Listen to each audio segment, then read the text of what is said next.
Good morning. Really excited about practice today. I thought the team came out with a lot of enthusiasm.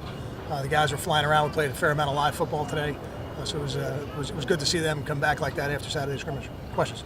You talked earlier in the spring about guys can maybe move around the secondary. Where do you see Anthony Chaffee's home being going forward? I don't know that we know that right now, but I do think he's a guy who gives us some flexibility. You know, he plays corner. We believe he could play some safety for us if we need him to, and ultimately it'll be about getting the best guys on the field, and not just in the base packages, but in the sub packages too. So there's no doubt Anthony, when he's fully recovered, is going to be a big part of what we do on defense. It's a good chance it could be at both spots. Okay, you've used DeLon at both spots a lot in the last 2 years. With having to find a lot of new time at safety, is he more likely to play at more safety this year, or is he getting still that nickel role? Well, yeah, he plays safety, and he plays in the nickel role. If we needed him to play corner, he certainly could. If we felt like the safety depth was better than the corner depth, which, you know, those will be things that'll shake out over the next couple of months. But another guy who definitely has the ball skills and the range to play safety and the physicality to play safety, but also the cover skills to be a corner or a nickel. So, you know, he's another guy who's going to have to learn multiple spots for us. You do any tinkering with the depth chart after a scrimmage? No, we didn't really move anybody in the depth chart. I think we're settling the offensive line a little bit at this point in terms of left and right, more so than I don't know. You'll see all the gymnastics that you've seen in the first 2 weeks, but we're still going to need position flexibility there too until we decide who the best five are. How do you feel at center right now? I feel good. I think we've got a couple guys there that we can win with, and now it'll be a matter of who's the best center and who are the best five that ultimately will decide who's in it. What was it like having Ralph back around the team today? Yeah, it was great. It was great. Ralph came in yesterday, so I had a chance to meet with him yesterday, meet with him this morning before practice. He's going to be with us through the week.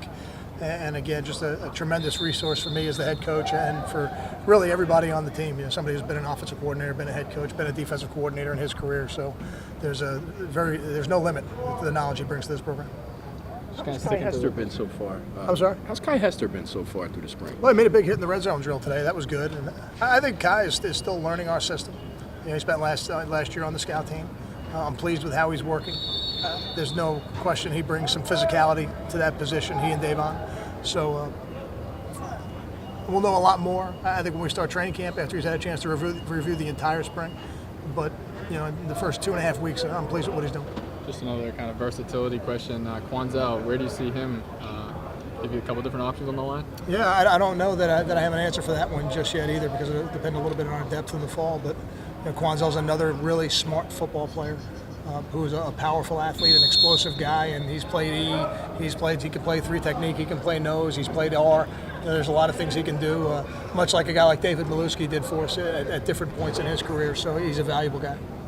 Kyle, Justin Goodwin had a lot of success as a freshman, and then again early last year, kind of a decreased role towards the end of last season. Can you tell us anything about what your off-season conversations were like, or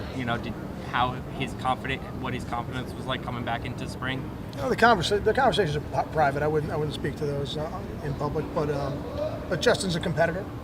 Justin knows we've got a very talented room, and I would tell you Justin's having a great spring training camp right now. So I'm excited about what he's been able to do, and I believe he's going to be a big part of what we do going forward. He's going to have a role on this team, and just like every other skilled player on offense, that role gets determined by production. Were you pleased with what you saw out of him Saturday? I was. I was pleased with what I saw out of him today. I thought he had a good practice again today. You know, he's put a couple practices in a row now that have been really good, and he's a guy who looks like a different guy from the fall. How much has Tariq Cole developed just physically and just as a player? Well, I know Tariq since he was a freshman in high school and he was 400 pounds. And now I look at him and he's 318 or 322 pounds and 17 or 18% body fat. So the transformation over the last 5 years has been remarkable, no less than remarkable. The biggest difference, in my opinion, between Tariq in the fall and the spring now is mental. He's done a tremendous job in the offseason of studying tape, working with the other players, and really knowing what to do so that he can play fast on the field. So I think he's progressing at a pretty good rate. What did you see in a 400-pound offensive lineman that made you interested in him before he became what he is now? You know, when you see a ninth grader who's 400 pounds, who can still move around and play basketball and run around on the field during camp, the conversation was pretty simple. I said, hey, do you want to play Division I football? He said yes. I said, well, by your junior year, get under 350 and you'll have a chance. And he did. And we tracked him all the way through, and he's playing good football right now, but he's got a long way to go. He's still young. Time for two more questions. A year ago, Big Ten Network came out and they did their live remote, and it just seems so new now that they're here and they're here. Is it just life in the Big Ten that they come out and check in on the program? It really is, yeah. And I know the people who watch the network, they see the spring reports that are going on, and to have Coach Donato out here again, it's great. It just adds to the atmosphere of practice and another reminder of what we are as a program now. And I think as we go forward, the people around the program will get more and more used to it. I think for us, we're already used to it. They've been around quite a bit. How was the dance marathon on? Oh, dance marathon is one of my favorite days of the year. So that was a lot of fun. I thought our players did a good job. We got bested by the field hockey team one more time. So I think last year we came in third. This year we came in second. So we'll put a little more work in the off season, and hopefully we can win next year. Thank you.